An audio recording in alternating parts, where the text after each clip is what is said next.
MK channel சார்பாக அனைவருக்கும் வணக்கம். புராணங்களிலும் இதிகாசங்களிலும் கற்பின் எடுத்துக்காட்டாக சொல்லப்படுறவங்க நலாயினி.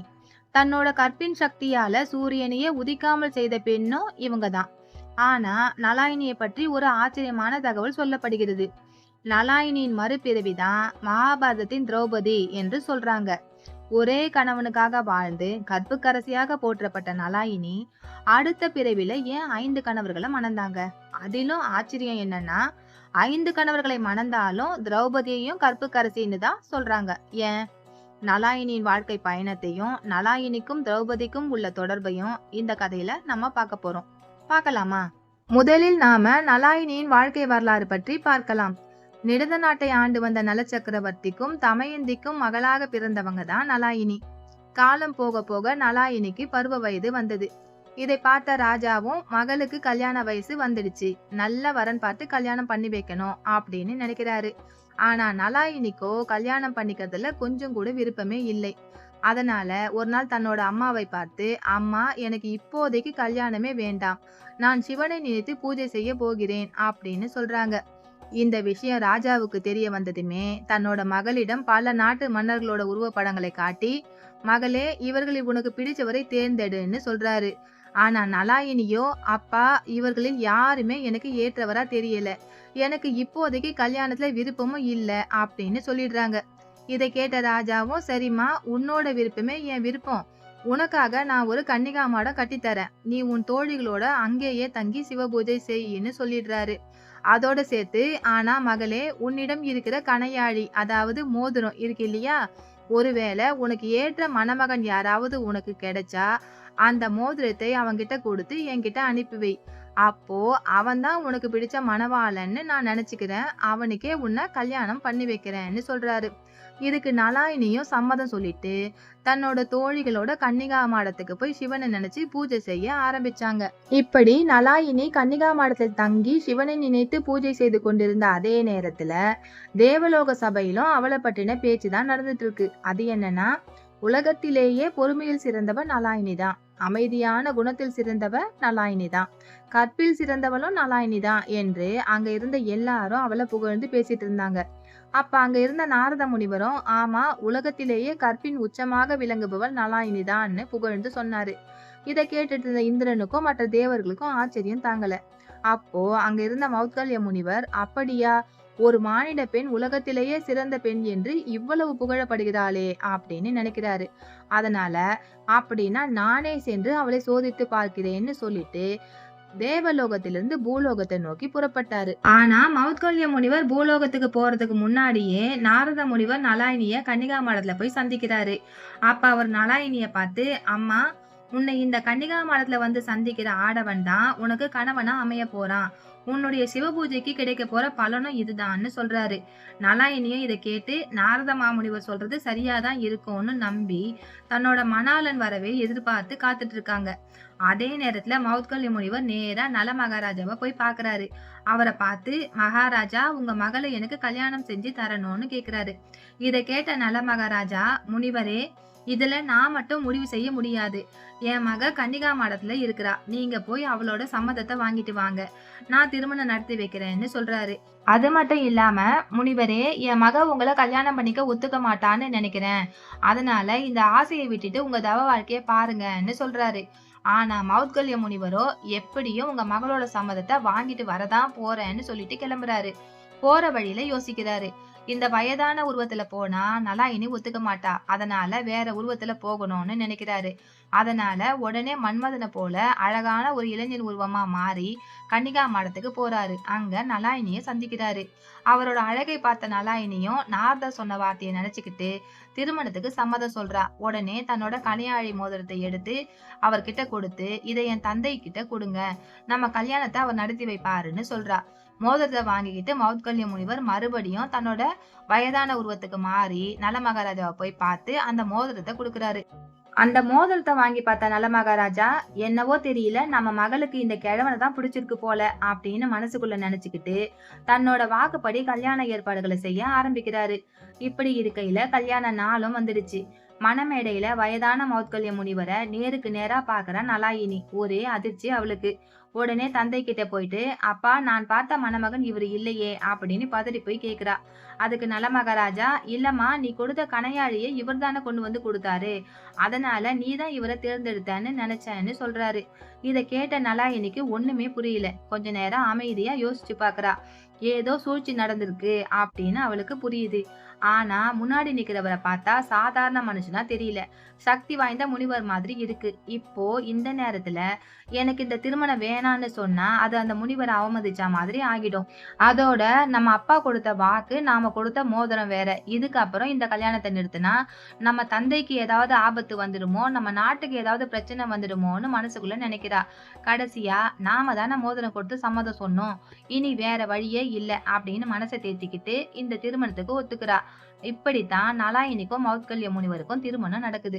இப்படி திருமண நாளிலேயே தன்னோட கணவன் யாரு அப்படின்னு நலாயினிக்கு புரிஞ்சு போச்சு. ஆனா இனி வேற வழியே இல்ல, இவரோட தான் வாழ்க்கை வாழ்ந்தாகணும் அப்படின்னு மனசை தேத்திக்கிட்டு அந்த இரவு தன்னோட கணவர் இருந்த அறைக்குள்ள போறாங்க. அங்க போய் பார்த்தா மௌத்கல்ய முனிவர் ஆழ்ந்த தூக்கத்துல படுத்திருக்காரு. இதை பார்த்த நலாயினிக்கு ஒரு கணம் மனசு கணக்குது. ஆனா இருந்தாலும் இனி இவர் தான் என்னோட கணவர் அப்படின்னு தன்னையே சமாதானப்படுத்திக்கிட்டு மெதுவா அவர் பக்கத்துல போய் உட்கார்றாங்க. தூங்கிட்டு இருந்த முனிவரோ உடம்பெல்லாம் வேர்வையால நனைஞ்சிருக்காரு. இதை பார்த்த நலாயினி எந்த வெறுப்பும் காட்டாம தன்னோட முந்தானையால மெதுவா அவரோட உடம்புல இருந்த வேர்வையை துடைக்கிறாங்க. குளிர்ந்த காத்து வீசுற மாதிரி மெதுவா விசிறி விடுறாங்க. திடீர்னு குளிர்ந்த காத்து பட்டதும் தூக்கம் கலைஞ்சி இருமிக்கிட்டே எழுந்து உட்கார்றாரு மௌத்கல்ய முனிவர். எதிரில அழகா உட்கார்ந்துருக்க நலாயினிய பார்த்ததும் முகத்தை சுழிச்சுக்கிட்டு, உன்னை பார்த்தா எனக்கு பிடிக்கவே இல்லை, எனக்கு பிடிச்ச மனைவியா நீ மாறுற வரைக்கும் உனக்கும் எனக்கும் நடுவுல எந்த உறவும் கிடையாது, போ தள்ளி போ அப்படின்னு கடுமையா திட்டுறாரு. இதை கேட்ட நலாயினி ஒரு வார்த்தை கூட பதில் பேசல, அழுகல, கோவப்படல. ஆனா அமைதியா ஒதுங்கி போய் உட்கார்ந்துகிட்டாங்க. அன்றிலிருந்து தினமும் கணவனுக்கு பணிவிடை செய்வது மட்டும்தான் நலாயினியோட வாழ்க்கையாவே மாறிப்போச்சு. ஆனா நலாயினி எவ்வளவுதான் அன்பா கவனிச்சாலும் இந்த மௌத்கல்ய முனிவருக்கு அவ மேல நம்பிக்கை வரவே இல்லை. அவ என்ன செஞ்சாலும் அதுல குறை கண்டுபிடிக்கிறது, அவளை திட்டுவது, இதுதான் இவரோட வழக்கமா போயிடுச்சு. அது மட்டும் இல்லாம என்ன செய்யறாரு, தன்னோட தவ வலிமையால தான் உடம்பு முழுக்க தொழுநோய் வந்த மாதிரி மாத்திக்கிறாரு. உடம்புல இருந்து நீர் வடிவது, துர்நாற்றம் வருவது இதெல்லாம் அதிகமா இருந்தது. ஆனா நலாயினி இதையெல்லாம் பார்த்து கொஞ்சம் கூட அருவருப்பு படல. தினமும் கணவனோட உடம்ப சுத்தம் பண்ணுவது, நாற்றம் தெரியாம வாசனை திரவியம் தடவுவது, ரொம்ப அன்பா கவனிச்சுப்பது இதெல்லாம் வழக்கமா கொண்டிருந்தா.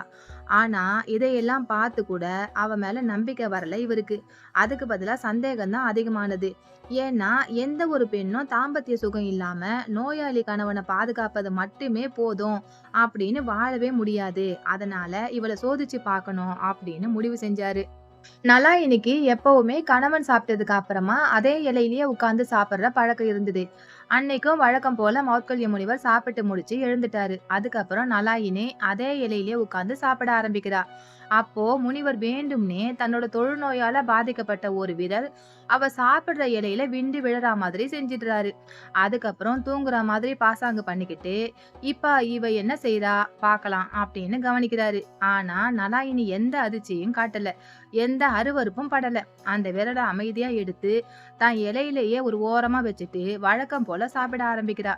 இதையெல்லாம் பார்த்த மௌத்கல்ய முனிவருக்கு கோபம் தலைக்கு மேல ஏறிடுச்சு. நாம என்ன செஞ்சாலும் இவளோட பொறுமையை உடைக்கவே முடியலையே அப்படின்னு நினைக்கிறாரு. திடீர்னு சாப்பிட்டுட்டு இருந்த நலாயினியை எட்டி உதைக்கிறாரு. அப்புறம் கோபத்துல, எனக்குள்ள மோகம் அதிகமா இருக்கு, ஆனா உன்னை பார்த்தா எனக்கு அந்த எண்ணமே வரல. இப்பவே என்ன பக்கத்து ஊர்ல இருக்கிற நாட்டியக்காரி வீட்டுக்கு அழைச்சிட்டு போ, அவளாலதான் என் ஆசையை தீர்த்துக்க முடியும் அப்படின்னு கத்துறாரு. இப்படி என்ன பக்கத்து ஊர்ல இருக்கிற நாட்டிய மங்கை அதாவது தாசி வீட்டுக்கு கூட்டிட்டு போன்னு மௌத்கல்ய முனிவர் சொன்னதும் நலாயினிக்கு மனசே கனத்து போச்சு. ஆனா கணவனோட சொல்ல மீறுவதை அவ மனசு ஏற்கல.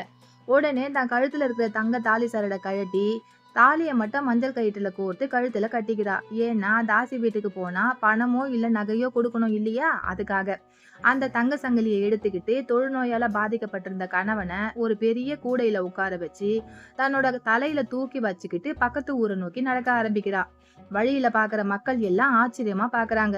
இப்படி கொடுமை பண்ற கணவனுக்காக இவ இவ்வளவு தூரம் அவனை சுமந்துட்டு போறாளேன்னு பேசிக்கிறாங்க. அது மட்டும் இல்லாம ஒரு பெண் என்ன வேணாலும் விட்டு கொடுப்பா, கணவனை விட்டு கொடுப்பாளா அப்படின்னு சொல்றாங்க. ஆனா நலாயினி எதையுமே காதுல வாங்கிக்கல. அமைதியா பொறுமையா தன்னோட கணவனை சுமந்துக்கிட்டு நாட்டியமங்கை வீட்டுக்கு போய் சேர்றாங்க. அங்க போனதும் நலாயினி தன்னோட தங்க சங்கிலி அவகிட்ட கொடுத்து கணவனை வீட்டுக்குள்ள விட்டுட்டு அந்த வீட்டோட வாசல்லயே காத்துட்டு இருக்காங்க. நேரம் போய்கிட்டே இருக்கு. பசி வயிற்ற கிள்ளுது, நாக்கு உலர்ந்து போச்சு. ஆனா கணவன் வெளியே வரட்டும் அப்படின்னு நினைச்சு ஒரு சொட்டு தண்ணீர் கூட குடிக்காம, ஒரு வாய் உணவு கூட சாப்பிடாம அங்கேயே உட்கார்ந்துட்டு இருக்கா. அதே நேரம் வீட்டுக்குள்ள போன மௌத்கல்ய முனிவர் தன்னோட தவ வலிமையால தொழுநோயும் முதுமை தோற்றமும் இல்லாம அழகான உருவத்துக்கு மாறிடுறாரு. அத பார்த்த நாட்டிய மங்கைக்கு ஒரே ஆச்சரியம். அப்போ மௌத்கல்ய முனிவர் அவளை பார்த்து, பெண்ணே பயப்படாதே, நான் இங்க வேற ஒரு காரணத்துக்காக வந்திருக்கேன். வெளியில காத்துட்டு இருக்கிறது என்னோட மனைவி நலாயினி. அவளோட கற்பையும் பொறுமையும் சோதிக்கிறதுக்காகத்தான் இதெல்லாம் நான் செஞ்சேன் அப்படின்னு சொல்லிட்டு கொஞ்ச நேரம் அங்கேயே உட்கார்ந்துருக்காரு. அதுக்கப்புறம் மறுபடியும் தன்னோட தொழுநோயால பாதிக்கப்பட்ட முதிய உருவத்துக்கு மாறிடுறாரு. அப்புறம் அந்த நாட்டிய மங்கையை கூப்பிட்டு, வெளியில காத்துட்டு இருக்க என் மனைவி கிட்ட போயிட்டு என்னை கூட்டிட்டு போக சொல்லு அப்படின்னு சொல்றாரு. அந்த பெண்ணும் வெளியில வந்து நலாயினிய பார்த்து அந்த விஷயத்த சொல்றா. இதை கேட்ட நலாயினி மறுபடியும் வீட்டுக்குள்ள போய் தன்னோட கணவனை கூடையில உட்கார வச்சு தலையில தூக்கி வச்சுக்கிட்டு வீடு நோக்கி வேகமா நடக்க ஆரம்பிக்கிறா. அந்த நேரம் சூரியன் மறைஞ்சு இருள் சூழ ஆரம்பிச்சிருச்சு. இந்த முனிவர் வேற என்ன செய்யறாரு, காலால நலாயினியை ஈட்டி உதைச்சு, சீக்கிரமா போ, மழை வருவதற்குள்ள என்ன வீட்டுக்கு அழைச்சிட்டு போ, கீழே போட்டுடாத அப்படின்னு சொல்லிக்கிட்டே வராரு.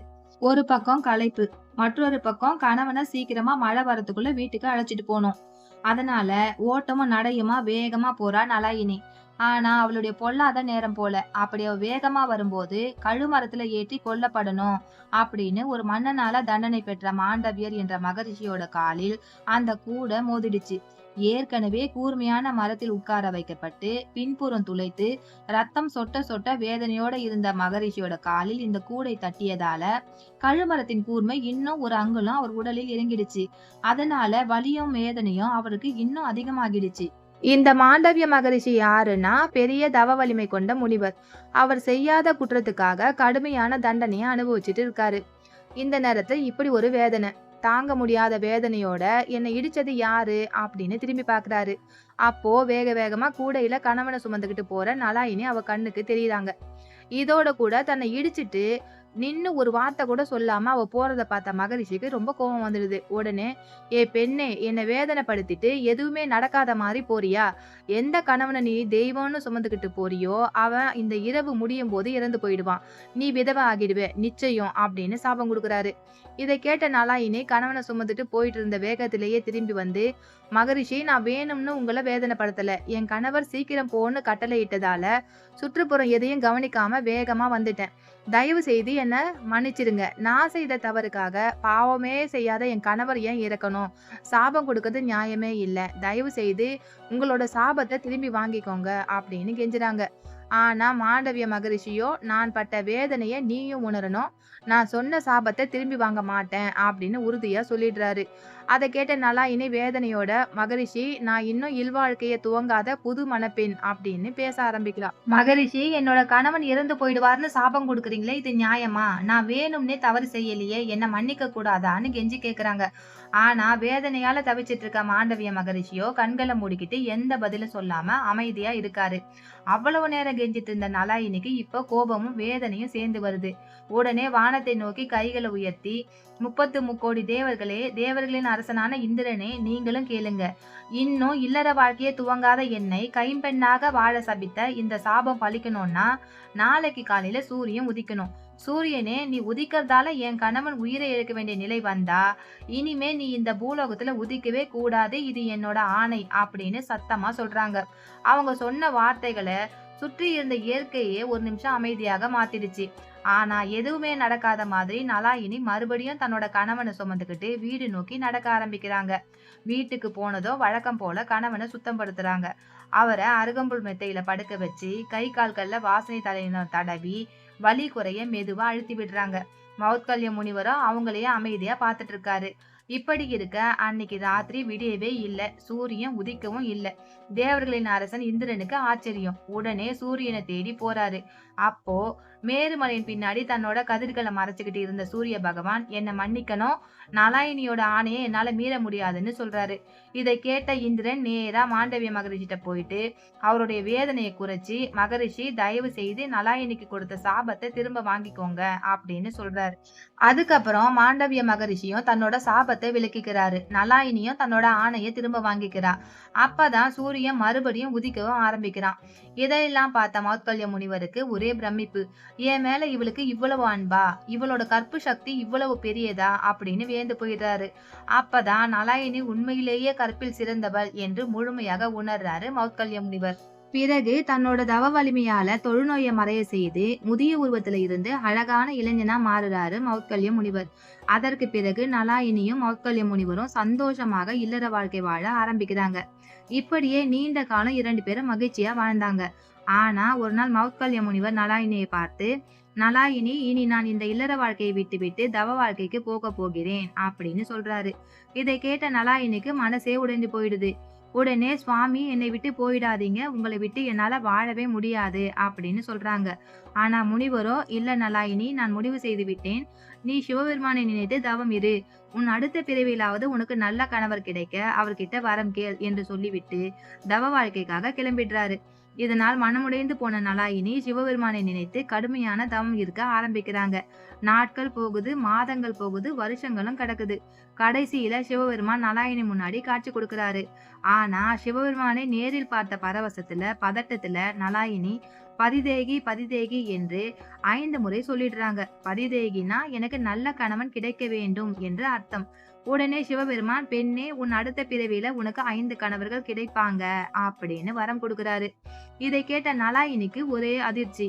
உடனே, ஐயனே, நான் நல்ல குணம் கொண்ட ஒரு கணவர் தானே கேட்டேன், 5 கணவர்களா எனக்கு என்று கேட்கிறாங்க. அதுக்கு சிவபெருமான், பெண்ணே, நீ 5 முறை பதிதேகின்னு கேட்டாய், அதனால நீ கேட்ட வரம் அப்படியே நிறைவேறும், உன் அடுத்த ஜென்மத்துல இது நடக்கும்னு சொல்லிட்டு மறைஞ்சு போயிடுறாரு. அந்த வரத்தின்படிதான் அடுத்த பிறவியில நலாயினி பாஞ்சால நாட்டு மன்னன் துருபதனுக்கு மகளாக வேள்வி நெருப்பிலிருந்து திரௌபதியா பிறக்கிறாங்க. காலம் கடந்தது. திரௌபதிக்கு சுயம்வரம் நடக்குது. அங்க அர்ஜுனன் வில்வித்தையால வெற்றி பெற்று திரௌபதியை கூட்டிக்கிட்டு தன்னோட சகோதரர்கள் இருக்கிற இடத்துக்கு வராரு. அப்போ உள்ள இருந்த குந்தி தேவி, அர்ஜுனன் என்ன கொண்டு வந்திருக்கான் என்று திரும்பி கூட பார்க்காமலேயே, எதை கொண்டு வந்தீங்களோ அதை 5வரும் சமமாக பகிர்ந்து கொள்ளுங்க என்று சொல்லிடுறாங்க. அந்த ஒரே ஒரு வார்த்தை ஒரு பெரிய குழப்பத்தை உருவாக்கி விட்டது. ஒரு பெண் 5 பேருக்கு மனைவியா என்று எல்லோர் மனதிலும் ஒரு கேள்வி. அந்த நேரத்துலதான் மகரிஷி வியாசர் இந்த முற்பிறவி கதைய சொல்றாரு. இவள் சாதாரண பெண் அல்ல, முற்பிறவியில் நலாயினியா இருந்தவ. சிவபெருமானிடம் பதிதேகி என்று 5 முறை வேண்டிக் கொண்டதால அடுத்த பிறவியில 5 கணவர்கள் கிடைக்கும் வரம் பெற்றவள் என்று விளக்கி சொல்றாரு. அதனாலதான் திரௌபதி பஞ்ச பாண்டவர்கள் 5வருக்கும் மனைவியா ஆகிட்டாங்க. ஆனா இங்க ஒரு கேள்வி வரலாம். 5 கணவர்களுக்கு மனைவியா இருந்த திரௌபதிய ஏன் கற்பில் சிறந்தவள் என்று சொல்றாங்க அப்படின்னு. இதற்கு ஒரு சிறிய கதை இருக்கு மகாபாரதத்தில், அதையும் நம்ம பார்க்கலாம். ஒரு முறை பீமன் மனக்குழப்பத்தோட இருந்தாராம். அதை பார்த்த கிருஷ்ணர், பீமா, ஏன் சோகமாக இருக்க என்று கேள்வி கேட்டிருக்காரு. அதற்கு பீமனோ, கிருஷ்ணா, நேற்று வரை நான் அண்ணி என்று கூப்பிட்டவள் இன்று என் மனைவியாக இருக்கிறாளே, இதை என்னால எப்படி முழுதாக ஏற்றுக்கொள்ள முடியும் என்று கேட்டாராம். அதற்கு கிருஷ்ணர் சிரித்து கொண்டே, பீமா, வருடத்திற்கு ஒரு முறை திரௌபதி எங்கே போறாங்க அப்படின்னு நீ கவனிச்சிருக்கியான்னு கேட்டாராம். பீமன் இல்ல என்று சொன்னாராம். அதற்கு கிருஷ்ணர், அவள் ஒவ்வொரு ஆண்டும் அக்னியில் இருந்து இறங்கி அக்னி ஸ்நானம் செய்து வருகிறாள், அதனாலதான் திரும்பி வரும்போது அவளோட முகம் பளபளன்னு ஜொலிக்குது என்று சொன்னாராம். அதாவது ஒவ்வொரு ஆண்டும் புதிதாய் தூய்மையோட தன்னோட வாழ்க்கையை தொடங்குற அளவுக்கு திரௌபதி தன்னோட கற்பை காத்தவள் என்று கதைகள் சொல்கிறது. அதனாலதான் ஒரே கணவனுக்காக வாழ்ந்த நலாயினியும் 5 கணவர்களோட வாழ்ந்த திரௌபதியும் கற்பில் சிறந்தவர்கள் என்று போற்றப்படுறாங்க. இந்த பகுதி உங்களுக்கு பிடிச்சிருக்கா? பிடிச்சிருந்தா லைக் பண்ணுங்க, கமெண்ட் பண்ணுங்க, சப்ஸ்கிரைப் பண்ணுங்க. நன்றி, வணக்கம்.